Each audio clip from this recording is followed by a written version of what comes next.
Hola amigos seguidores de Paseando Ando, nos encontramos en el santuario de José Gregorio Hernández, ubicado a un ladito para conocimiento de todos ustedes del Hospital del Seguro Social, donde esta parroquia dirigida por el párroco Padre Emmanuel Pernía ha cobrado vida a través de sus ceremonias diarias y sobre todo de ese interés permanente en conocer más en profundidad la vida y obra del santo José Gregorio Hernández.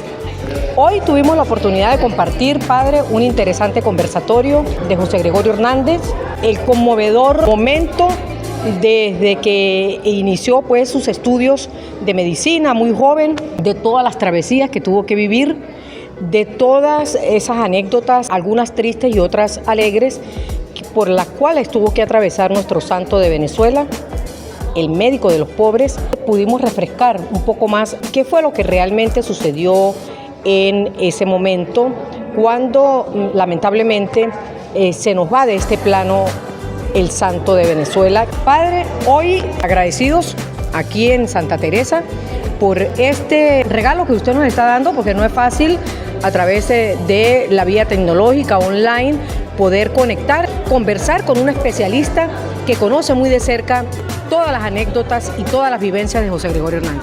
Muy bien. Bueno, esta iniciativa nace también como preparación a la canonización de José Gregorio Hernández. Sí, conocemos algunos detalles muy cortos, generales de la vida de José Gregorio Hernández y no tan precisos. Entonces hemos ido buscando las personas que se han pues metido en la investigación de la vida de José Gregorio Hernández, como ha sido el profesor Alfredo, que lo tuvimos hoy, el doctor Francisco, que lo tuvimos hace un mes. El próximo 20 de agosto tendremos a Monseñor Baltasar Porra, quien ha estado al frente de este proceso de la beatificación y canonización. Vamos a estar también en septiembre con el padre Magdaleno, quien es el rector del santuario en Ignotú. Cada día aprendemos más. Qué hermoso el de hoy, el del profesor Alfredo, de todas esas cosas tan bellas de la vida de José Gregorio Hernández. A mí me animó mucho esa, la del doctor Racetti. Igualmente. La del doctor Racetti. De conocer cada detalle. O sea, verdaderamente, la testigo que fue también hasta con su juramento, su testimonio escrito y juramentado, que era la bisnieta del general Páez, que vio la muerte de José Gregorio Hernández.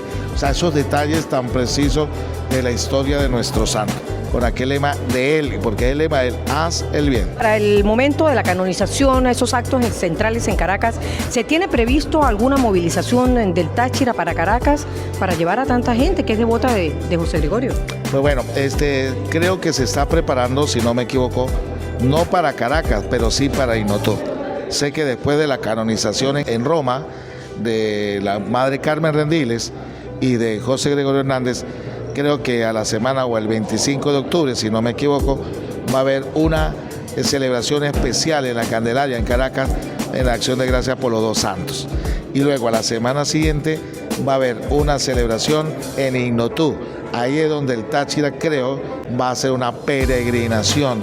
Allá iremos a pagar nuestra promesa. Bueno, sí, Padre, por allá estaremos, compartiremos con ustedes esta celebración, esta alegría, esta fiesta católica de los venezolanos, porque definitivamente José Gregorio Hernández es el santo de los milagros, el médico de los pobres y quien guiará los destinos de las familias venezolanas.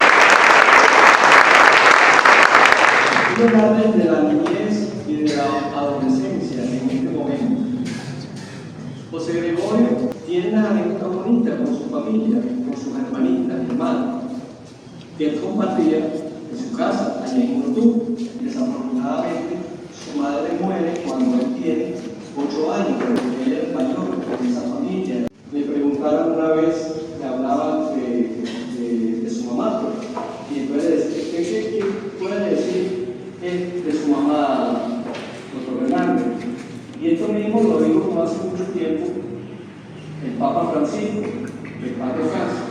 Mi madre, que me amaba mucho, me enseñó la ciencia de Dios y me puso por guía la santa caridad.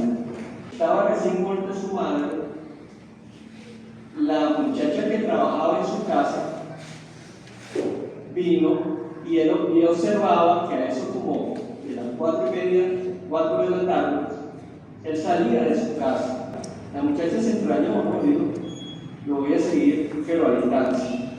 Entonces cuando volvió a salir, se dio cuenta José Gregorio que estaba entrando en una capilla que había ahí en ese momento, y ella entró. Después de un ratito lo vio arrodillado frente a la Virgen del Rosario. A los 12 años escribió un librito llamado Púrpura, algo así como esto que está aquí, no sé si lo pueden ver, pero es un libro que él mismo escribió y confeccionó, cosió sus páginas y lo que tituló Modo breve y fácil para oír misa con devoción. Eso fue considerado después el primer libro de José Gregorio. Presentó ese libro al obispo. El obispo le dijo: toda persona que lea este opúsculo tendrá 100 días de indulgencia plenaria. Cuando termina su primaria, su profesor de Gregorio en la clase, él preguntaba mucho, le preguntaba mucho investigar y todo lo demás. Lo mejor que puedes hacer es mandarlo a Caracas y que estudie en la universidad, que se gradúe. Te voy a mandar a Caracas. Pero él le dice: bueno, papá, yo voy a estudiar, pero quiero ser abogado. Y entonces el papá le dice: mira, no, aquí no necesitamos abogados, hijo, aquí necesitamos un médico, estudia medicina. Y entonces él, como decía también mucho a su papá, pero muy respetuoso con él, le dice: ok, papá, estudiaré medicina entonces, como tú dices. Bueno, entonces el papá lo manda en momento a dos amigos para Caracas. El viaje se hizo por tierra, por supuesto, se baja al lago de Maracaibo y ahí agarraban un botecito y subían hasta Maracaibo, y de ahí ese era un vaporcito, lo llevaba a Curazao, llegaba después a La Guaira. En La Guaira tomaba un transporte que era un burrito o un caballo y subía por el camino viejo de los españoles hasta Caracas. ¿Cómo se llama usted? Entonces le da su nombre. Yo me llamo José Gregorio Hernández. Sí, ¿y qué vino usted a hacer aquí? Bueno, yo vine a estudiar y sobre todo ser un buen cristiano. Le tiene mucho cariño a José Gregorio, la esposa del doctor Guillermo Tel Villegas, que era el encargado del colegio, el dueño del colegio. Y la esposa, Pepita Peroso de Villegas, se encariñó mucho con él y salía con él hacia sus visitas sociales. Se gradúa de bachiller con excelentes notas. Entra, por supuesto, en la Universidad Central a estudiar medicina. Pero cuando estaba en segundo año de medicina, le pasa una cosa muy grave. Contrae una enfermedad, fiebre tifoidea. Los compañeros y profesores, como lo querían mucho, le querían mucho, le llevaban inclusive los apuntes para que él pudiera no perder esa clase y ponerse al día. Él supera esa enfermedad y sigue sus estudios hasta graduarse de médico. En la Universidad Central tenía un prólogo. El estudiante exponía su trabajo delante, por supuesto, del jurado y las personas presentes, porque había sido un estudiante extraordinario. Cuando él termina la exposición para graduarse, se para el presidente del jurado y dice: aprobado por unanimidad. El presidente se paró y dijo: graduado por unanimidad. Se rompió el protocolo. El papá de su buen amigo Santo Mario Batovich le ofrece que él se quede ahí en Caracas, porque él había oído también que él se iba a ir para allá, para su pueblito, en Notú, para los Andes. Mira, yo voy a montarte un consultorio particular para ti y después tú me lo pagas cuando puedas, pero te quedas aquí en Caracas. Y le dice: muchas gracias, señor Medici, pero no, yo debo cumplir con lo que le prometí a mi papá. Bueno, entonces él se regresa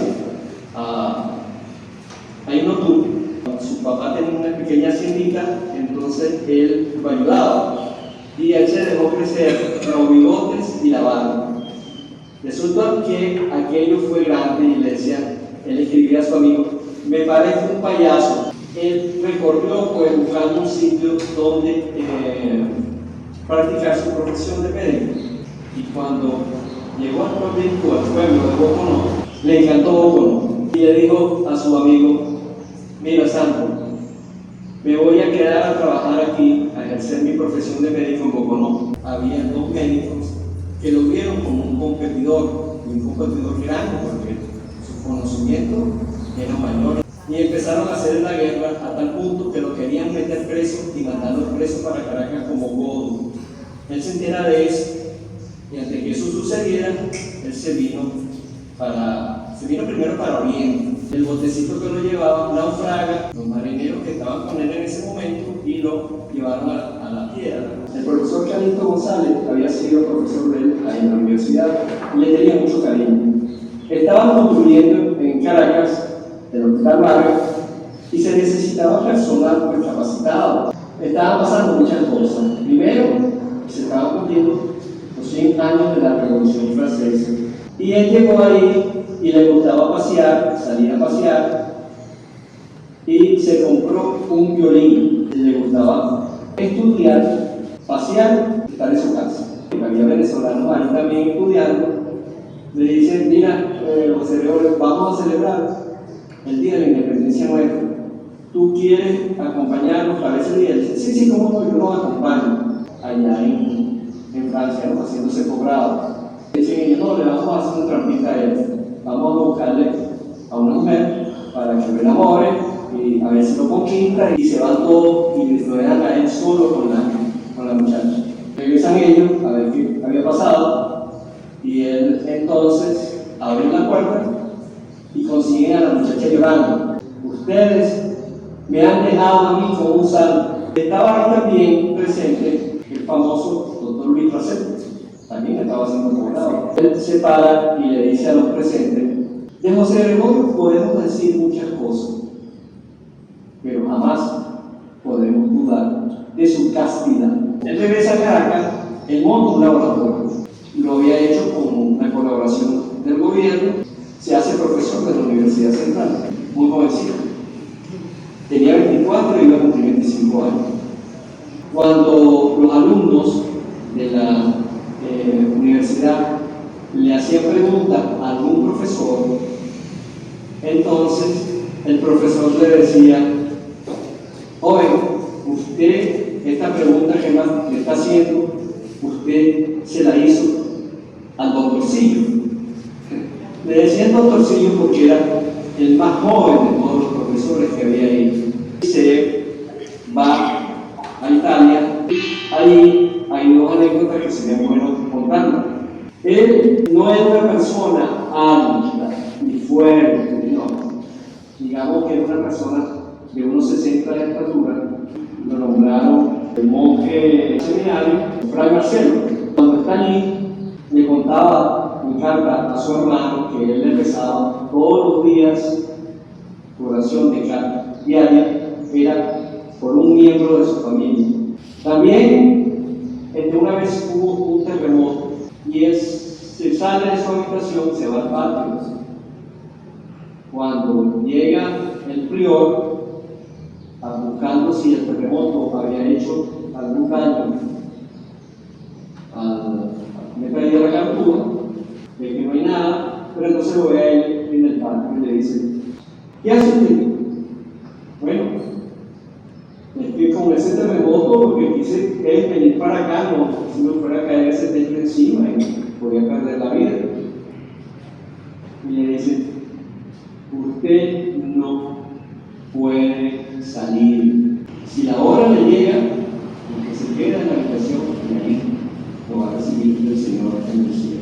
Le cuenta a su hermano que él quiere profundizar los estudios de teología y de latín, pero primero va a estar en el seminario de latino, le pasa algo muy malo, que le da tuberculosis. El doctor Hope, que descubrió así lo dejó, fue uno de los médicos que lo atendió en ese momento. Y entonces él esperó, le dijeron, no, usted debe regresarse. Bueno, y así fue, él se vino y siguió entonces como médico, con quien no podía volver a regresar porque a la Capúa, porque ya había perdido la edad permitida para entrar otra vez. Aquí en Caracas, un hermano de él, hijo del segundo matrimonio de su papá, llamado Pedro Luis, y allí, estando en el velorio de su hermano, le dice al padre y a los que estaban ahí presentes, a un sacerdote en ese momento, le dice: miren, este año le tocó a mi hermano Pedro Luis, pero el año que viene me toca a mí. Imagínense, un año antes él había predicho su muerte. Su hermana me había preguntado por eso. El 28 se había firmado el Tratado de Versalles, que daba fin a la Primera Guerra Mundial.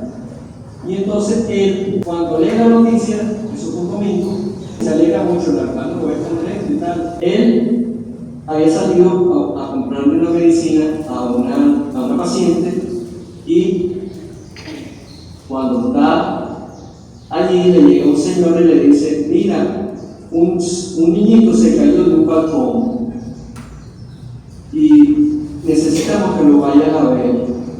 Entonces le dice: ok, yo llevo esta medicina y voy para allá. Cuando sale de la farmacia, hay que tomar en cuenta también lo siguiente: los tranvías tienen rueda metálica, ¿ok? Tienen su rueda metálica y va en un riel metálico. Cuando eso hace mucho ruido, y también las calles de la Pastora no son calles anchas, no, son calles angostas. En algunos sitios las aceras son un poco altas. ¿Y qué pasa? Que eso forma como una caja de resonancia. Cuando el tranvía se está deteniendo, él, para evitar que el tranvía sea un obstáculo para el civil que tenía prisa, él pasa algo también, que el carro que venía no lo oye, el ruido del tranvía de la rueda tampoco lo deja oír.